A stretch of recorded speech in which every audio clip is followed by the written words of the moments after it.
Het Automelkfabriek Huis de Noord in Noordwoud is zo'n deze week in handen van vastgoedman Derwin Roffel. Hij had het pand gekocht van de jerdere eigenaars. Intussen binnen er al een soort gegadigden voor een plakje in dat pand. Nou, dat onderzoek je wel natuurlijk. Hè. Of er een mogelijkheid men als een pand behouden wordt, dan moet er een bepaalde inkomstenbron gegenereerd worden. Maar er is bijvoorbeeld ook een biologische pindakaasfabriek die belangstelling toonde had voor een gedeelte. Die wilde met biologische pindakaas ontfabriceren. Misschien.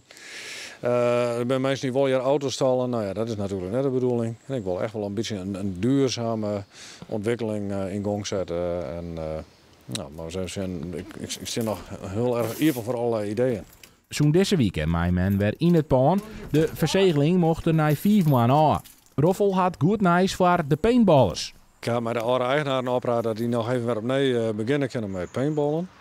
Voor een aantal keren. Ze moeten natuurlijk heel plotseling ophouden en dat is denk ik wel heel indrukwekkend. Hè? Het is je levenswerk. In één keer is er in reek opgaan. En nou, het is nou toch wel mooi dat ze dat nog even een paar keer met hun verste klantenkring een paar keer het wel kennen.